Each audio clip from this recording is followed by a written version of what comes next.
not planned another closing message, but I feel compelled to say what I'm about to say. Now, I risk sounding like a conspiracy theorist, but it's no longer a theory. What I'm about to say is fact.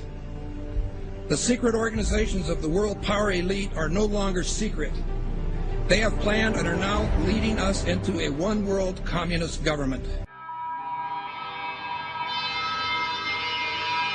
Executive order signed by President Obama has sparked controversy on both sides of the political aisle. The National Defense Resources Preparedness Executive Order was signed quietly Friday night. It gives the president the power to control U.S. resources. The Rules Committee is going to meet in the House. They are going to come up with a rule that makes it okay for them to do a same-day bill. So they'll pass this rule. It's, believe it or not, called martial law. This would give the President of the United States the authority to declare basically martial law during times of peace. There are new disturbing developments out of Washington tonight regarding the President's belief that he has the legal authority to assassinate U.S. citizens. Incredibly enough, it appears that our commander-in-chief actually believes that authority exists not only on foreign soil, but right here on American soil as well. But Senators McCain and Levin have added this legislation which would authorize the president to declare the entire United States of America, all 50 states and all territories, to be a battlefield, even though there's no battle, thanks be to God, going on here. War on terror is different. And that would authorize him to use commander-in-chief authority in the United States, to use the military to arrest people in the United States who, in the president's opinion, are enemies of the country. Particularly to hear President Obama claim the power to keep people in prison indefinitely with no charges against them, no conviction, no sentence, just imprisonment. Joining us now is former Secret Service agent Dan Bongino. Dan, thanks a lot for joining us.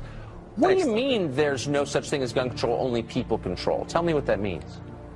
Tucker, this is larger ideological ploy by this administration. They're not being authentic with America, whether it's the sequester, health care, or the gun control issue. What they do is they manipulate an emotional crisis, a national emotional crisis, to further an ideological agenda which involves the evaporation, the slow disintegration of your civil rights, your liberties, your ability to live and let live. And it's a disturbing pattern that, frankly, is really starting to get under my skin. The U.S. is funneling money into tracking systems that are threatening to make the very concept of privacy a thing of the past. It could mean people's every move being used against them to keep them under surveillance. The information age was an era nearly everybody embraced. But today's surveillance age, experts say, is a reality almost no one can escape. David, why does the DHS need 450 million hollow point bullets? That kind of ammo that they purchased from ATK, hollow point ammunition, as you had explained, it's designed to, tear through human flesh and then expand.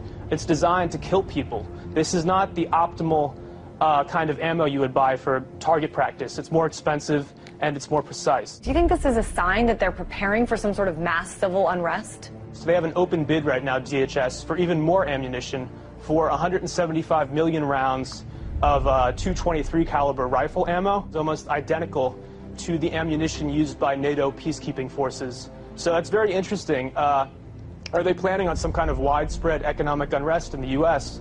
that would require NATO forces to help us out? $500 million in surplus military weaponry from the Pentagon, which is authorized through the Pentagon's 1033 program. During the late 70s, Congress passed legislation called Posse Comitatus, barring the military from operating on American soil. And in the early 80s, there was an effort to circumvent that in Congress by arming police with military-grade weaponry. And now we're seeing that play out in the streets. People in the inner city in the U.S. have been experiencing this. So civilians in the U.S. are now up against basically military-style policing.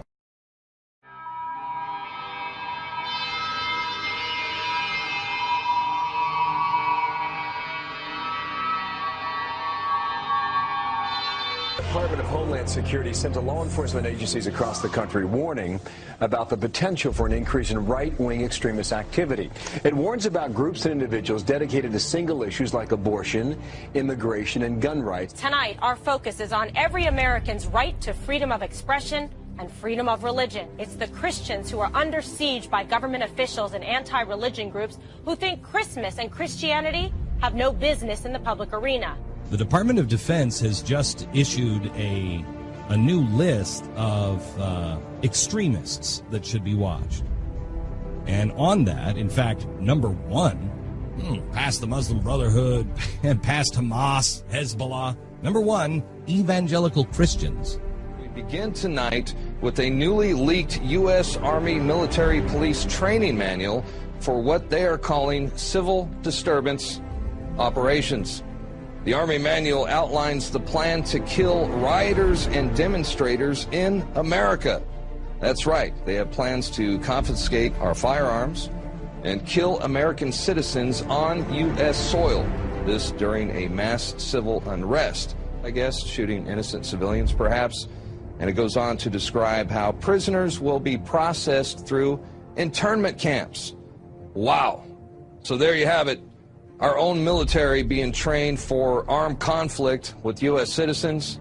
They're being trained to confiscate our guns in preparations to process us into camps during civil unrest.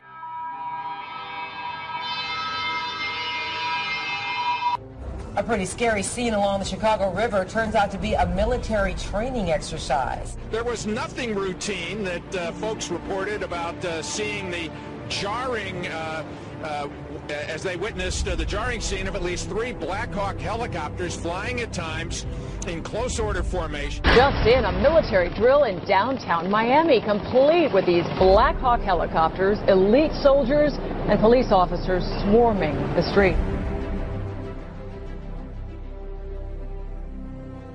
Take a look, swing back over here. This may be involved in this training or not. Again, let me tell you what all of this is that we know of. It's a joint military training exercise involving local police, also military. Sight of Army helicopters and the sound of gunfire created a lot of concern this afternoon in one Houston neighborhood. There were armed men in fatigues, plenty of weapons, and what many thought were real live rounds.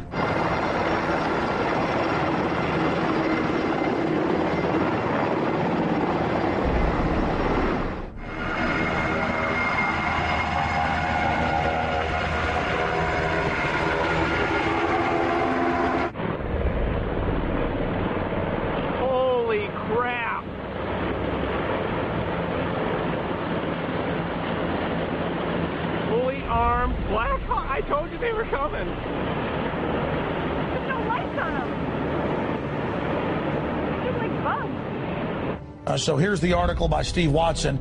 Military helicopters conduct covert exercises over U.S. bank buildings.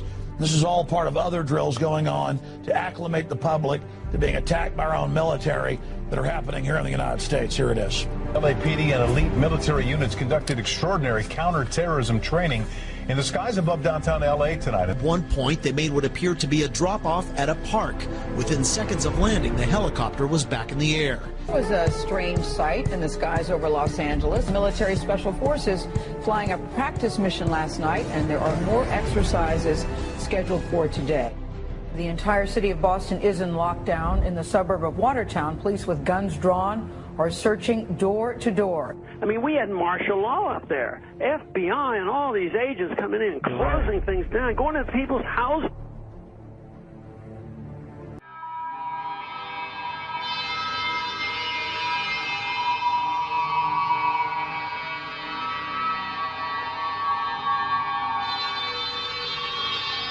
Mr. President, I do want to get right to the news of this week. Sure. The terrorism in Boston. Yeah.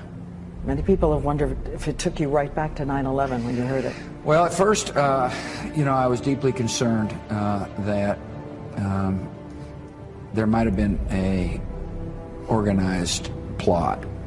I don't know all the facts. I don't think we all know all the facts, but I was deeply concerned that this could have been, another